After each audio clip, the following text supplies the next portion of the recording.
irmãos, vamos abrir Gênesis, estamos caminhando. Os irmãos viriam assim, aprendendo um pouco mais de princípios que devem reger a nossa vida espiritual. Nós temos que aprender os princípios que são limitados de Deus. Então, que Deus, pelo seu Espírito Santo, esclareça, nos dê entendimento, que possa conquistar nosso coração e tenhamos uma vida que glorifique a Deus e que Cristo seja a nossa plena satisfação. As coisas de Deus não são para que nós tenhamos um grande conhecimento bíblico, mas é que nós possamos ter um conhecimento do próprio Senhor. Já lemos isso. Vamos reiterar Lucas 24, 44. Lucas 24, 44.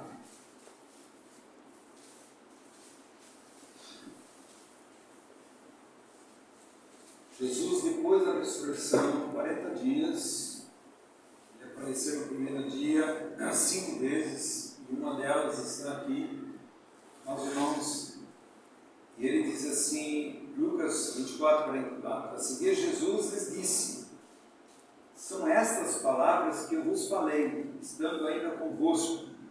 Importava se cumprisse tudo o que de mim está escrito na lei de Moisés, nos profetas e nos salmos. E na continuação ele diz assim: então lhes abriu o entendimento para compreender as Escrituras. E é o que nós precisamos, amados irmãos, que Deus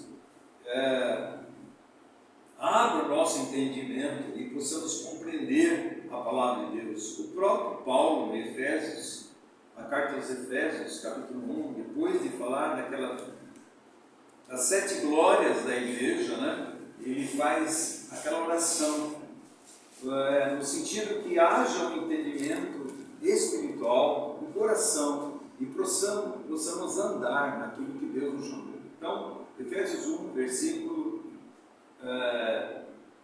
15, ele diz assim: por isso também eu tenho ouvido a fé que há entre vós, no Senhor Jesus, e o amor para com todos os santos. E essas são duas características do povo verdadeiro de Deus: a fé em Jesus Cristo e amor por todos os santos. Não são os santos dessa Assembleia, de todas as Assembleias. São todos os santos, todos os renascidos. Isso é uma característica. Toda vez que o nosso coração faz essa divisão de instituição e filho de Deus, nós vamos ter grande problema. Nós sabemos que existe isso. A pessoa frequenta uma instituição, a pessoa olha a instituição. Nós não temos que olhar a instituição, olhar se está em Cristo. Se está em Cristo, somos filhos de Deus, somos todos santos. Então a fé em Cristo Jesus deve levar eu a amar os santos, que é a própria igreja. E ele continua dizendo assim: não cesso de dar graças por vós, fazendo menção de vós as minhas orações. Aí qual que é a colocação de Paulo? Para quê? Propósito: o Deus de nosso Senhor Jesus Cristo, o Pai da glória, vos conceda espírito de sabedoria e de revelação no pleno conhecimento, quer dizer, o conhecimento mais elevado dele, iluminados os olhos do vosso coração, isso é espiritual, para saberdes qual é a esperança do seu chamamento, qual é a riqueza da glória da sua herança, os santos. Então ele faz oração por iluminação.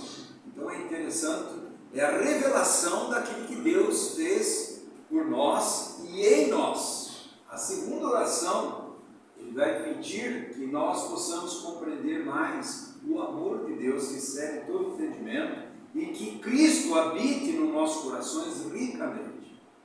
Então nós precisamos, amados irmãos, que Deus revele ao nosso coração aquilo que Deus tem para nossas vidas e nós caminharmos nele.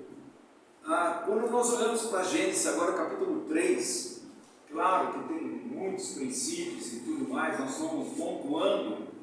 No capítulo 3, quando vai entrar o pecado, nós temos aqui: então Deus é eterno, ele tem a criação, o homem ele formou, ele não criou o homem. Deus formou o homem depois da terra. E a queda, tudo isso levando para um alvo. Se nós olharmos a queda ali no Éden e acharmos que o propósito eterno de Deus começa na queda, nós estamos tremendamente enganados. O supremo propósito de Deus começa antes da queda. A queda, meus irmãos, não é uma novidade para Deus. É como se nós estivéssemos falando assim, bom, de algum modo ou outro Deus errou ou foi falho. Não existe isso. Então nós precisamos ver que o ponto de partida tem que ser apropriado para o supremo propósito de Deus. E o ponto de partida não é o Éden. O ponto de partida é a eternidade. Aí se fala assim, bom, volta na eternidade, vamos voltar para Efésios. Nós temos que olhar o que a Bíblia diz, Efésios capítulo 1. Nós vamos ver que ali nós temos Efésios capítulo 1, e nós vamos ver o Velho Testamento à luz do Novo. Você não pode inverter. O que diz o Novo Testamento? Olha o que diz, vamos começar o versículo 3. Bom, a partir desse versículo, a partir do ponto de vista eterno de Deus, ele diz no versículo 3: Bendito seja Deus, o Pai do nosso Senhor Salvador Cristo, que nos tem abençoado com todas as bênçãos espirituais nas regiões celestiais em Cristo Jesus. E ele diz assim: assim como nós escolhemos. Isso é uma das bênçãos espirituais nas regiões celestiais em Cristo Jesus. Então, quem é que nos abençoa? O Deus, o Pai do nosso Senhor Jesus Cristo, através da obra de Cristo naquela cruz. Sim. E o que ele fez? Ele diz assim: ele nos escolheu. O que, amados irmãos? Assim como nos escolheu nele antes da fundação do mundo. Bom, a fundação do mundo nós sabemos que está em Gênesis. E como é que ele nos escolheu antes da fundação? Agora, como que ele nos escolheu antes da fundação do mundo? Nele. Então, a gente vê o versículo 3, o 4 já lemos, olha o 5, nos predestinou para ele. No versículo 6, vai dizer, para louvor da glória de sua graça, que ele nos concedeu gratuitamente no amado. O versículo 7, o qual temos a redenção pelo sangue, a remissão dos pecados, segundo a riqueza da sua graça. E o versículo 10, ele vai dizer, de fazer convergir nele, na dispensação da plenitude dos tempos, todas as coisas, tanto as do céu como as da terra. Então, amados irmãos, nós vemos em quem, nós vemos o que nos escolheu, nós vemos como ele fez isso, é em Cristo Jesus. Quando ele fez isso? Antes da fundação do mundo. Então, o supremo propósito de Deus não parte do Éden. O supremo propósito de Deus parte antes do Éden. E isso faz uma grande diferença em nossa vida. Por quê? Olha que maravilha. Deus nos escolheu para o supremo propósito. Antes da fundação do mundo. E o próprio Efésios vai dizer que um dos supremos propósitos de Deus, que é o principal, é fazer convergir em Cristo Jesus o céu e a terra. Tudo em Cristo Jesus, e ele ser o Senhor de todo o universo. Mas se você ler Efésios 3, ele vai dizer também que a igreja deve ser o quê? O outdoor da riqueza da sabedoria de Deus para os anjos. E ele vai dizer, é um propósito de Deus.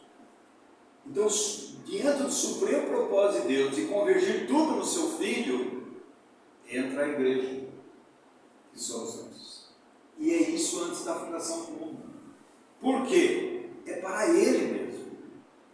Agora, amados irmãos, onde Ele faz para estar perante dele, na presença deles.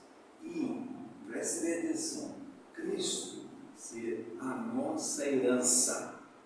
E nós sermos a herança de Deus. Quanto mais nós vamos ganhando a Cristo, a nossa herança, mais Deus vai ganhando a sua herança em nós. Isso quer dizer, quanto mais de Cristo nós temos, mais Deus vai ganhando a sua herança em nós, que no fundo ele está dizendo, é Cristo em vós, esperança da glória.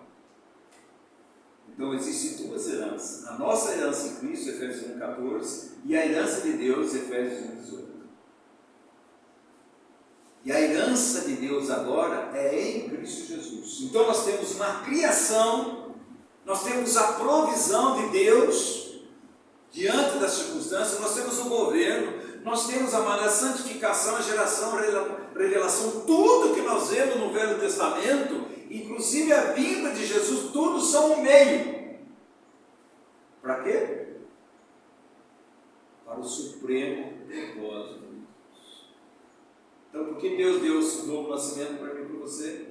Por que Deus me justificou? Porque houve expiação, a justificação, a santificação e vai haver glorificação, são meios para o supremo propósito de Deus, tudo convergir no seu próprio Filho e Deus, o seu Filho, ter uma grande família parecida com ele mesmo.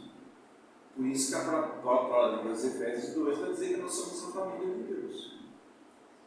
Mas família de Deus, amados irmãos, parecido com o seu Filho. Por isso que você vai ver, quando Deus faz o homem imagem e semelhança, a imagem é interior, a semelhança é exterior. Aí você fala assim, Oswaldo, como é que nós somos a imagem interior? Tudo bem, mas a imagem exterior, Deus é Espírito. Como você vai ver? Vimos que você está vendo o Velho Testamento como sementeira. Você tem lido o Novo Testamento. E o Novo Testamento vai dizer, o Verbo se fez carne, habitou entre nós, nós vimos a sua glória, cheio de graça e verdade. Aí você vai entender, amados irmãos, que lá nos céus, Deus é Espírito. Mas agora lá no céu, há um homem 100% de Deus, Jesus Cristo. E que, na consumação de todo, amados irmãos, vai ter o quê? Homens visíveis, que é a grande família de Deus. Lá é o Espírito. Como é que vai tornar-se isso a pessoa visível? E a Bíblia diz, presta atenção, que nós vamos vê-lo como ele é. Se você tiver, não vai ter dúvida, mas, pensando um pouco, quer botar a mão nas marcas? Vão estar as marcas dos dedos, dos pés, na fronte. Mas tem as marcas do nosso amado Senhor Salvador Jesus Cristo. Então, o supremo propósito de Deus, amados irmãos, é convergir tudo na pessoa do seu.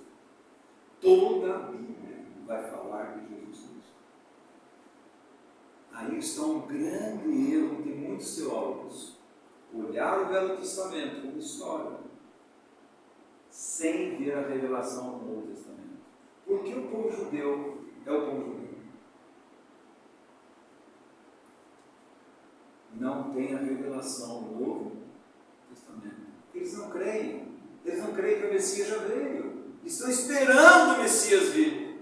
Enquanto nós, amados irmãos, nós seremos arrebatados nos ares.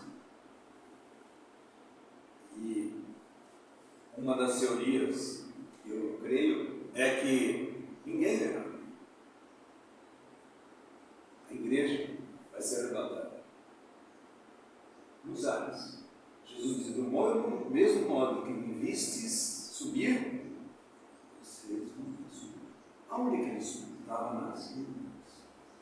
Agora, e para os judeus? No Monte das Oliveiras. Aí você vai entender que todo olho verá. toda boca confessará e todo joelho se dobrará. Visível, Deus encarnado, ele virá para os judeus, ele virá no Monte dos Oliveiras, para a igreja, os ares, e para os judeus, os montes dos Oliveiras. Então, lá em Mateus, pode estudar esse capítulo 24 até 23, até 25, nós temos lá. Então, isso tudo que Deus está fazendo uma coisa que é introduzir você no supremo propósito de Deus. Você imagina isso? Você já imaginou? Você e eu introduzir no supremo propósito de Deus? Então, Jesus não veio só me salvar. Isso é maravilhoso.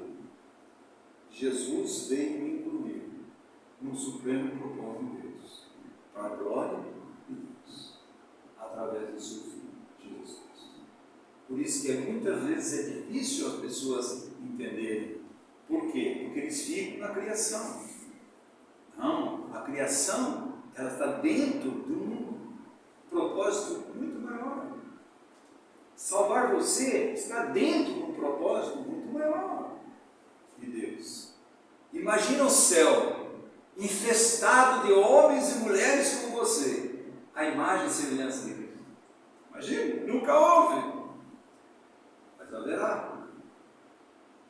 Então, quando você vê Deus fazendo a imagem e semelhança de Deus, essa imagem e semelhança de Deus era para refletir, expressar, representar Deus. Por isso, Deus fez o homem tripartite: corpo, alma e espírito. É o que está em Tessalonicenses 5, versículo 23. O Deus da paz há de aperfeiçoar espírito, alma e corpo e apresentar vocês de modo irrepreensíveis na vinda de Jesus. Está vendo? Deus, nosso Deus é o Deus trino. Deus Pai, Deus Filho, Deus Espírito Santo. Então, quando Deus fez isso, o homem, então ele tinha vida no Espírito, ele tinha, amados irmãos, a vontade sua, da sua alma, e a manifestação do seu corpo. Todos eles sem pecado. Por isso ele podia chegar diante de Deus em comunhão. A tardezinha Deus ia em comunhão para conversar com o homem. Não havia nenhum impedimento. Só que Deus falou para o homem.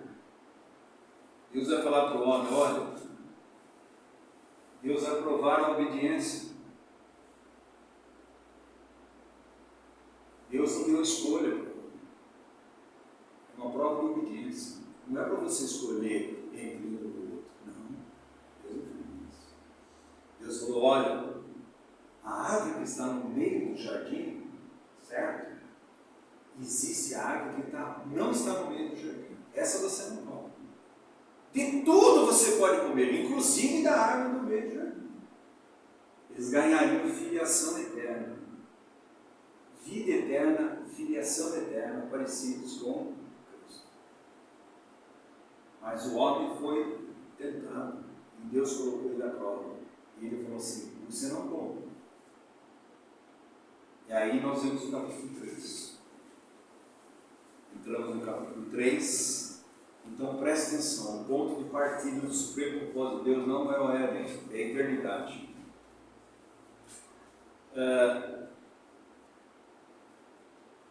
Deus tem um tema supremo, e o tema supremo de Deus é o seu próprio Filho.